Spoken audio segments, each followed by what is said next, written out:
Good day, everyone. Today, I will be going to continue our report about foundations of curriculum development. So in this lesson, there are four clusters of curriculum development, namely philosophical, historical, psychological, and sociological foundation of curriculum. Since Miss Margie already discussed about philosophical and historical, this time I will discuss to you the psychological and sociological foundations of curriculum. Psychology provides a basis to understand the teaching and learning process. It unifies elements of the learning process, meaning to say that it refers to the application of psychological principles when it comes to designing, implementing, and developing educational programs to enhance or para magkaroon ng effective learning process ang mga estudyante. It also ensures that the curriculum is aligned with the students' cognitive, not just only for cognitive development, but also their emotional and social development. So, meron tayong, we have here one person or one proponent na involved dito sa psychological foundation ng curriculum. First is si Ivan Pavlov. He is the father of the classical conditioning theory or the S&R theory. Meaning to say ng S&R is stimulus response theory. Again, ang father ng classical conditioning theory, palagi niyong tatandaan, ang proponent dyan is si Ivan Pavlov. So, ano nga ba itong classical conditioning theory? So, ganito siya. Dito, sa halimbawa dito is, ang halimbawa ito ay famous experiment ni Ivan Pavlov, dog experiment siya. So, sa first, sa before conditioning, sa unconditioned response, gumagamit siya ng aso. At gumagamit siya ng aso at saka sa unconditioned stimulus ay gumagamit siya or merong pagkain na inilagay doon. So, sa neutral stimulus, gumagamit si Pavlov ng whistle or kaya ng bell, pero ang no response itong si dog. Pero, pagdating dito sa during conditioning, ay gumagamit na si Pavlov ng bell or ng whistle at meron siyang pagkain. So, sa unconditioned response is talagang nagsasalivate or nagmamouth watering ang aso dahil nga may paparating na pagkain. Meaning to say, kapag mayroong tunog ng bell or may tunog ng whistle, meaning to say, may inihandang pagkain. Pagkatapos sa after conditioning, kahit walang pagkain, basta tumunog lamang ang whistle or ang bell, ay nagsasalivate or nagmamouth watering ang dog dahil nga, ibig sabihin niya na kapag nakakarinig sila ng ganoong tunog, ng whistle or else ng bell, ay mean to say, mayroong pagkain na inihanda. So makikita natin dyan na kahit walang pagkain is nagsasalivate yung aso dito sa after conditioning. Ito yung tinatawag na classical conditioning theory na ginawa ni Pavlov. So, the key to learning is early years of life is to train them what you want them to become. So, ibig sabihin yan na noong bata pa tayo ay dapat natutunan na natin yung mga magandang behavior or natitrain na tayo ng ating mga magulang sa mga magagandang behavior na dapat natin, na dapat magkaroon tayo dahil ito yung magiging daan para magkaroon tayo ng mabuting pakikipagkapwa-tao sa ating mga tao o sa mga tao na ating makakasalamuha. So, S&R theory is a foundation of learning practice called indoctrination. Ibig sabihin ng S&R is stimulus response theory. So, ang halimbawa nito is kapag gusto mo na palaging nag-grade sa iyo ang iyong mga students. So, ano yung magiging stimulus response mo dito? Pwede ka bang, maaari bang maging masungit ka kapag sila ay dadaan or kapag hindi sila nag-grade sa'yo? Or pwede rin na ikaw ay mag-i-smile kapag sila na ay nag-grade sa'yo. Pwede yun. So, sa pamamagitan doon is makaka-learn ang isang estudyante na kapag I will do this or that, ganoon yung magiging reaction or ganoon yung magiging response ng aking estudyante. Next is ang pangalawa na proponent ay si Edward Thorndike. Palagi natin tatandaan na kapag Edward Thorndike, he championed the connectionism theory. Connectionism theory ay kay Edward Thorndike. So, he proposed the 3 laws of learning. First is law of readiness. Second is law of exercise. And third is law of effect.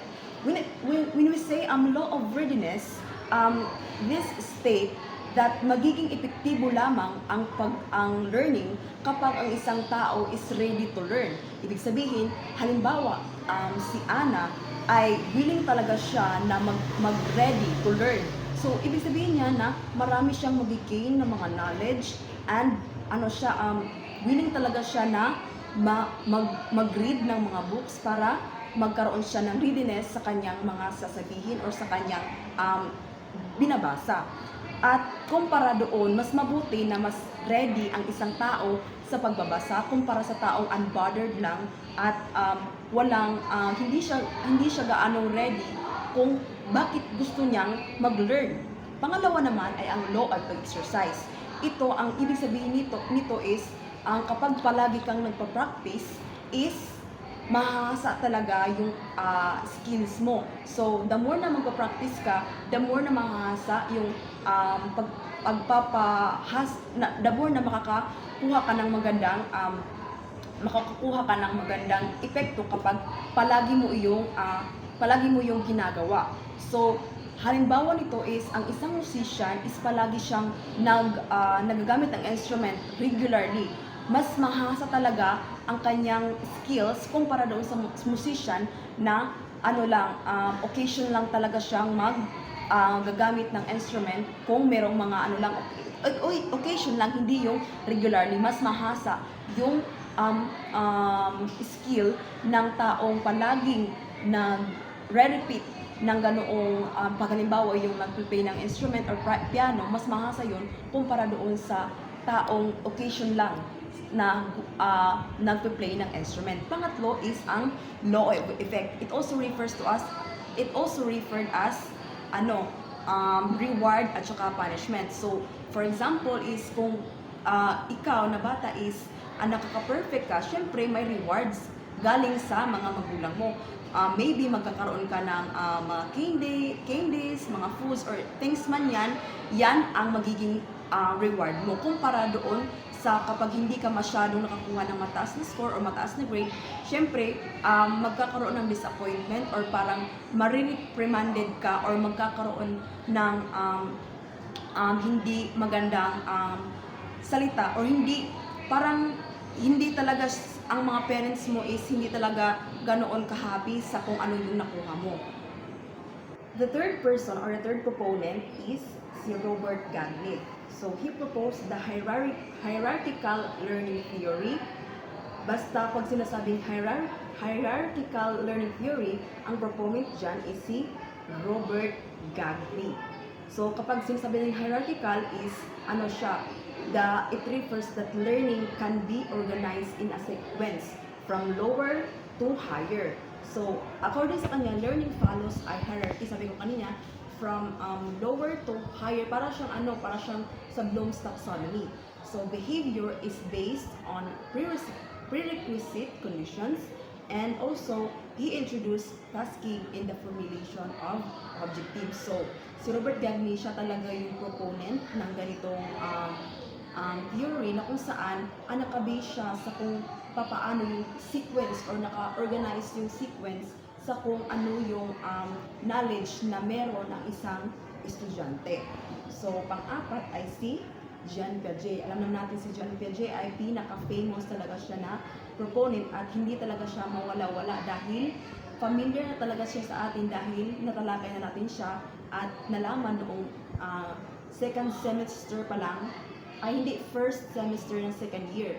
Natalakay natin siya sa EDOC 1. So, the theories of Jean Piaget.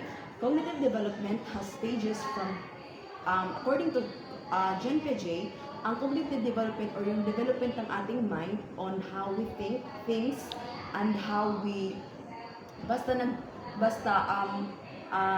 sa cognitive development si Jean Piaget yan. So according sa kanya, it has stages starting sa birth to maturity. So meron ditong mga stages, which is yung first is sensory stage, sensory motor stage, 0 to 2 years old. So ang sensory motor stage is dito yung ginagamit lamang natin, ang ginagamit lang ng mga bata dito is yung kanilang mga senses, yung seeing, hearing, tasting. So ganun yung kanilang ganun yung mga ginagawa sa sensory motor stage from birth to 2 years old.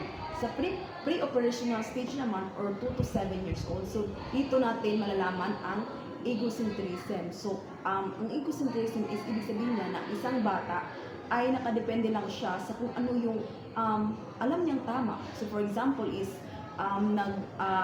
gumagamit siya ng unan at nilagay niya ito sa kanyang mukha. So para sa kanya is hindi na siya nakikita ng sinuman dahil alam niya sa sarili niya na hindi na siya makikita dahil nakatabon yung unan or yung unan sa kanyang mukha. So ibig sabihin nun is pre-operational stage, 2 to 7 years old. Pangatlo ay ang concrete operation stage. So dito na pumapasok yung logical thinking. So ang mga bata dito is marunong na silang mag-divide, mag-multiply, mag-add, at saka mag-multiplication, division, at basta yung sa mathematics, alam na nila. So dito is ma-answer na nila yung mga mathematics, about sa mathematics, dahil alam nila yung mga logical na thinking, dahil nga nagkakataas na yung kanilang knowledge doon sa loob ng classroom. So pang-apat naman ay ang formal operation. Ibig sabihin yan is mas nahasa. Kung dito sa concrete is logical, dito is mas critically thinker na yung mga students dito or mga bata dito, dahil solve na sila ng mga problems, marami na silang mga logic thinking at saka mga critical thinking skills ay nakahasa na dito sa formal operations. So sa case to learning, assimilation, accommodation, at saka equilibration. So first is the assimilation. Ibig sabihin yan is incorporation of new experience or new knowledge. Halimbawa, di ba, kapag bago natin makikita ang isang bata na gumamit, or bago natin makikita ang isang bata na marunong kumain, is nakikita natin muna siya na, bago pala natin makikita ang isang bata na gumagamit ng kutsara, is nakikita natin siya na maraming mga kalat pa dahil hindi pa niya alam kung ano yung paggamit ng, or yung tamang paggamit ng kutsara. Pagdating naman dito sa accommodation is nakikita ng isang bata na ang kanyang mga magulang ay gumagamit ng kutsara. Dahil doon ay mamomodify ang kanyang learning at masasabi niya, okay, mas maganda pala na gumamit ako ng kutsara para mas maging malinis ang aking kapag ako ay kumakain at hindi masyadong makalat ako kumakain. So dahil doon namomodify niya yung kanyang knowledge at unti-unti niya itong maa-adapt. So halimbawa ko naman ito sa assimilation is incorporation sa, di ba? Incorporation of new experience or new knowledge. Ibig sabihin na dito is mga bago mong natutunan. For example, marunong sa sa pagbabike, sa paglaman sa kung ano yung mga branches ng biology. So ang lahat ng yun is yung mga experience at new knowledge ay napupunta dyan sa assimilation. Pero kapag dito sa accommodation naman, so ang halimbawa ito is, halimbawa naman dito is, for example, ang noong pagkabata mo ay, ang nalaman mo talaga sa mangga is color pink. Pero pag meron kang nababasa sa internet or sa libro na ang mangga pala kung nahihinom ay color yellow at kung hilaw naman ay color green. So dahil dito, change yung old knowledge mo sa new knowledge na nakukuha mo sa internet or sa libro. At dahil doon, mamodify yun at maa-adapt mo yun at madadala mo yun na learnings para or sa kung saan kang field na pupunta. Pagdating naman dito sa equilibration, meaning to say balance between previous and later learning. So ibig sabihin yan, ang keyword lang dito sa equilibration is balance, meaning to say equal. So walang confusion na magaganap dahil yung previous at later na learning mo, ang nagigain mo doon ng mga knowledge is balance, walang confusion na nagaganap. So ang sunod naman na proponent ay next is Lev Vygotsky. So the theories of Lev Vygotsky, according to him, is cultural transmission and development. Children could, as a result of their interaction with society, actually perform certain cognitive actions prior to arriving at developmental stage. So ibig sabihin na ang cultural transmission and development, isa ito sa mga theories ni Lev Vygotsky. Di ba alam naman natin na ang important principle ni Lev Vygotsky ay yung ZPD or Zone of Proximal Development. So, learning precedes development, socio-cultural development theories. Siya yung proponent ng ganitong theory, which is yung socio-cultural development. So, according to Lev Vygotsky, malaki talaga yung ambag or malaki talaga yung parte ng society sa pagbubog ng kalinangan or ng learnings ng mga estudyante dahil sa society dito nagkakaroon tayo ng interactions at nag-exchange tayo ng ideas sa mga tao na nakakasalamuhan natin. So dito sa case to learning, according to him, is pedagogy creates learning processes that lead to development. The child is an active agent in his or her educational processes.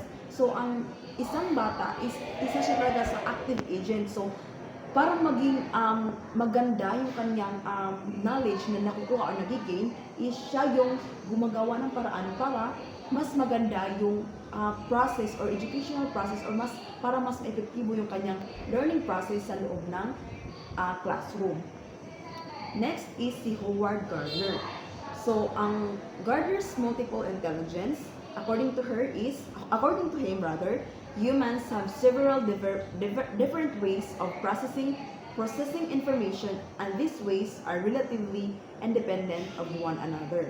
So, ang si Howard Gardner, siya yung proponent ng multiple intelligences, and according to him, na di ba tayong mga tao, mga estudyante is we have diverse na kakayahan. So, may gusto sa visual learning, may sa auditory, lahat tayo ay iba-iba ng kung paano tayo mag-adapt or kung paano tayo mag-learn sa isang classroom o sa loob ng classroom. So, according to him, there are 8 intelligences. So, first is linguistic. So, dito yung mga linguistic na mga tao is marunong talaga silang magsulat, marunong talaga silang talaga sila sa language, no? Effective yung kanilang language na ini-use. So, ang pangalawa is logico-mathematical. Dito yung mga students dito is marunong talaga sila sa mathematics, sa mga solving problems. So, pangatlo is musical. So, dito is, yung mga estudyante dito is nag-excel sila sa music, sa paggamit ng mga instruments, whether mga gitara, mga piano. Dito naman sa spatial or visual, sa visual sila mas nakasentro, doon sila mas ganahan na mag-learn. So, example dito is yung sculpting, yung painting, dito siya nakapaloob sa spatial or visual learning. So, dito naman sa bodily or kinesthetic, so yung estudyante dito is gusto nila yung naka-learn sila sa mga, yung mahasa talaga sila when it comes sa singing, sa dancing, yun yung kanilang forte kumbaga. Sa interpersonal naman is yung mga tao dito, ang mga estudyante is mahilig silang makipag-socialize. So, they need, like nila yung makikipag-understand or exchanging of ideas sa kanilang sa mga taong kanilang nakakasalamuha. So, meron silang knowledge, emotional thinking na magkaroon ng understanding or pakikipag-socialize sa ibang tao. Next is intra, di ba lahat naman tayo is hindi tayo gusto na makipaghalubilo, di ba? May intrapersonal skills naman or intelligences na kung saan dito yung mga estudyante is mas prepare nila na sa kanila lang talaga, mas prepare nila na ang learning is sa kanila lang talaga ang sarili muna. Na-involve ito yung self-reflection. So, mas maganda na sa sarili sila mas nakadepende dahil doon sila mas natututo compare sa pagkikipagsalamuha. Di ba may mga introvert na mga person na gusto nila na sila lang talaga yung nag-study, sila lang yung nakaka-reflect, self-reflection. So dito na yung mga students sa intraperson, yung sa sarili lang muna sila mas nakaka-learn ng mas maayos and naturalistic. So sabihin, mas sila sa mga nature, napapahalagaan nila o na-appreciate nila yung mga nature. So ito, yung mga 8 intelligences, kung meron man ako dito is, siguro dito ako mas nag-exist sa bodily kinesthetic dahil gusto kong, syempre, magsayaw-sayaw. Yun yung aking forte kumbaga. So next naman is si Daniel Goleman. Ayon sa kanya, emotion contains the power to affect action. So he called this emotional cohesion. So kapag sinasabi ng emotional cohesion, alam natin yung emotion or kung paano tayo makikipag-interact sa mga tao. Aanin mo naman yung IQ mo, mataas na IQ mo, kung hindi ka magandang makipaghalubilo sa mga tao na nakapaligid sa'yo. So walang saysay yun. So siya yung ang theory niya is about sa emotional cohesion. So mas ang isang emotion is it contains the power to affect action kasi nga, 'di ba? Alam naman natin na iba-iba yung mga emosyon ng mga tao. Kung kaya't palagi nating isa-isip na dapat nating pahalagan yung kanilang emosyon dahil nga doon nakabase or para magkaroon ng understanding yung tao na makasalamuha mo kapag sila ay nagkaroon ng emotional cohesion is parang hindi mas easy na sa kanila na mag-interact or makikipag-exchanging of ideas sa ibang tao. So next naman is humanistic psychology na tayo. So sa humanistic psychology, bakit ba natin bakit kailangan nating malaman yung humanistic psychology? Because inside the classroom, di ba, we need to know kung bakit ang ating mga estudyante ay ginagawa ang ganyan, ang mga ganoon, and how the teachers will deal with such situation. So, bago ko ang itatalakay ang gesture theory, pansinin niyo muna ang larawan na nakapaloob or aking ibinigay. So, sa first picture, di ba, makikita nyo dito yung dalawang mukha, di ba? At pwede rin siya na lalagyan ng kandila at pwede rin siya na lalagyan or flower base.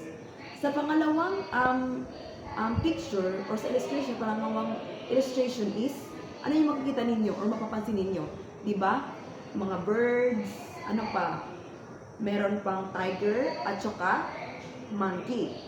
Sa pangatlo naman is taong nagto-trumpet o kayang face ng mukha.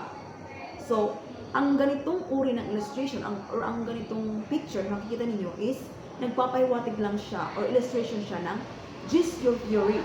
Ngayon, ano nga ba itong gesture theory? So, learning is explained in terms of wholeness of the problem. So, ibig sabihin yan na ang gesture theory, it encourage us to our brain to view not just its wholeness but also its part na nagpapabuo doon. See, for example, meron ka nakikitang tree. Di ba hindi lang tree yung nakikita mo din yung mga branches, yung mga leaves, yung mga trunks ng isang puno. Di ba pag makikita ka ng tree, ay whole na siya. Pero di ba tinitingnan mo rin yung mga parts na nagpapabuo sa puno. So, human beings do not respond to isolate stimuli but to an organization or pattern of stimuli. So, sa key to learning ng ganitong theory is learning is complex and abstract. So, from pinaka complex to abstract. So, according to this theory also that learners ay kinakailangan na mag-analyze ng problem, discriminate between essential at non-essential data, and perceive relationships. So, ibig sabihin yan na di ba tayo ay bago tayo magkaroon or di ba nakaka-apekto talaga yung wholeness. Paano ba nakaka-apekto yung wholeness natin sa isang image or sa isang figure ng isa pang bagay. So nakaka-apekto talaga yung mga small na mga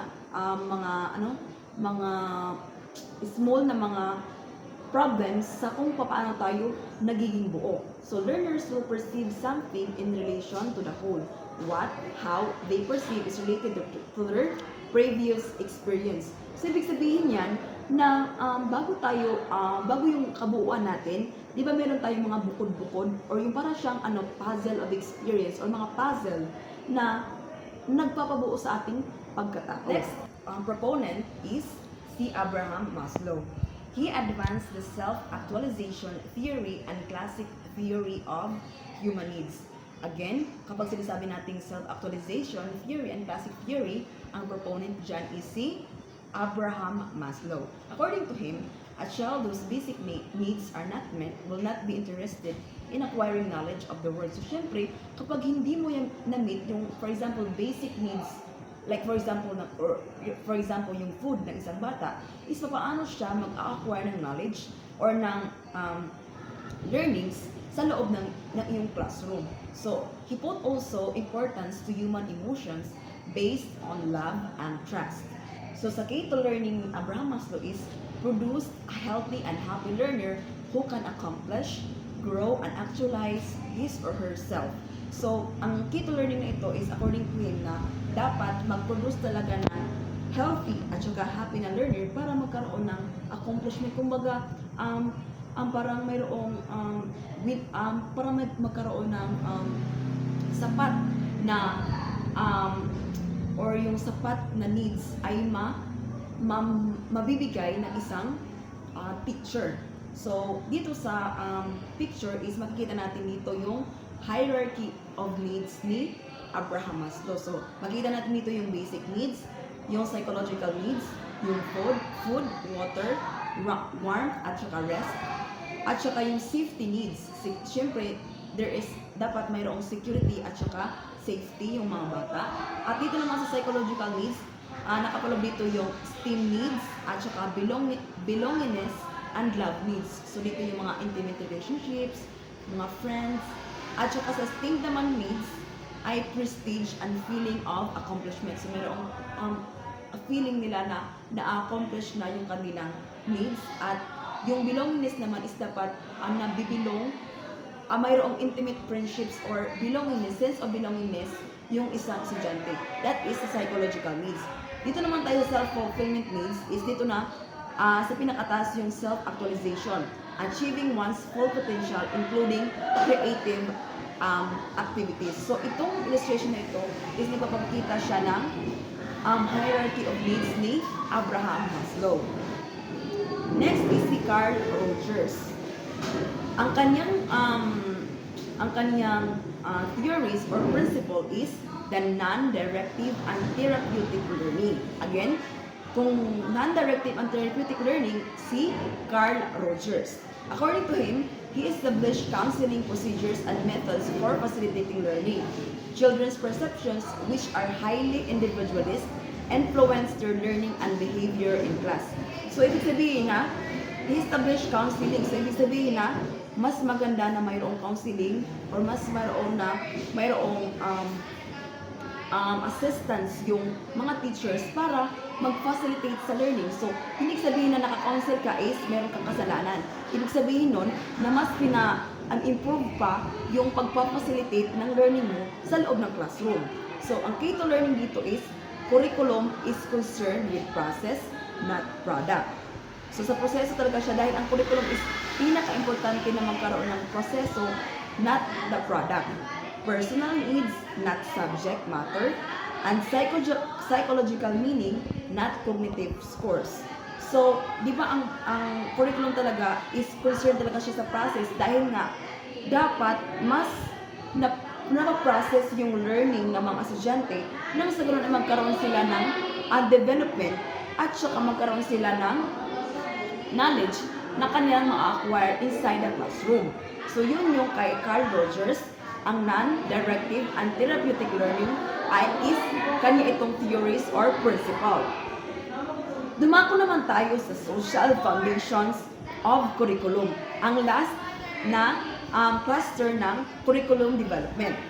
So, according dito is the school and society.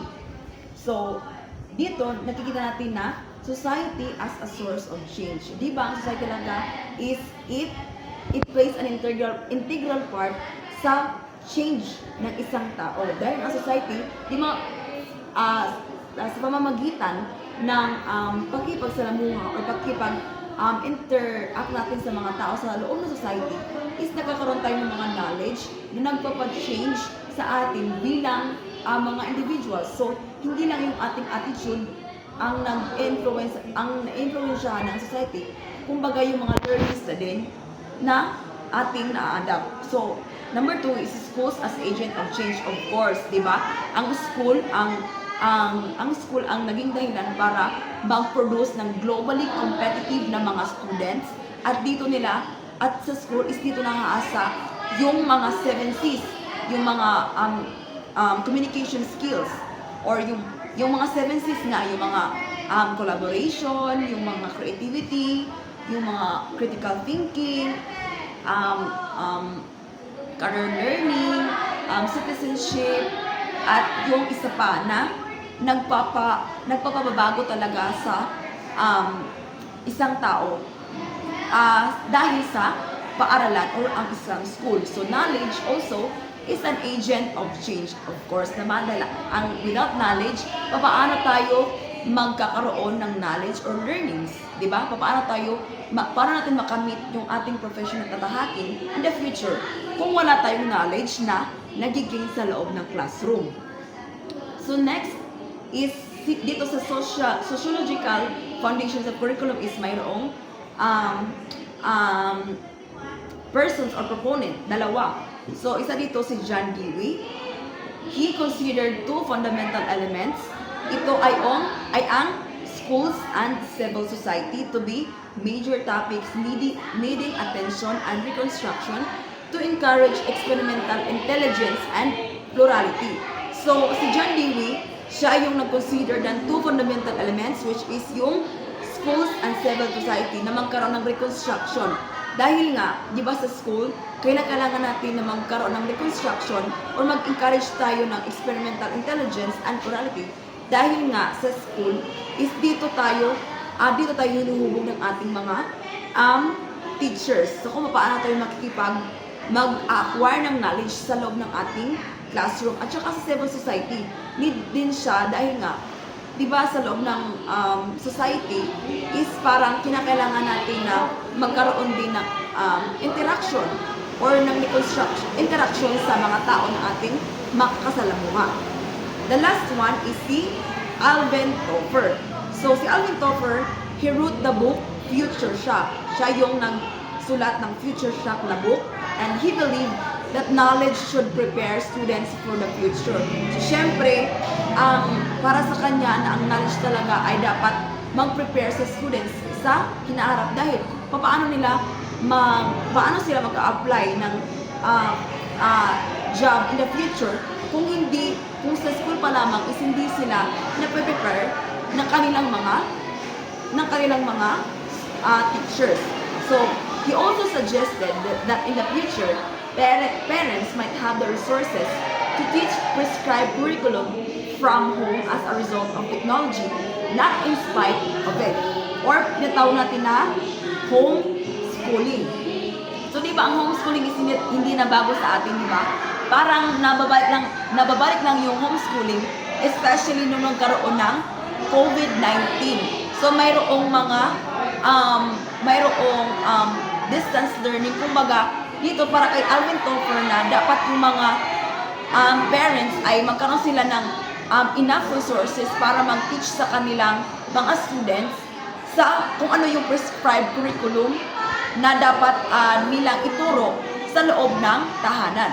So, first, schools and students work creatively, collaboratively, independent of their age. So, of course, dapat para kay Alvin Toffler, nakikita niya yung schools at saka students na dapat mag-work sila collaboratively at independent according sa age na dapat i-work ng isang estudyante sa loob ng tahanan. So, wala na ba kayong katanungan? Kung wala na, ay doon na nagtatapos ang aking pag-uulat. Maraming salamat po sa pakikinig.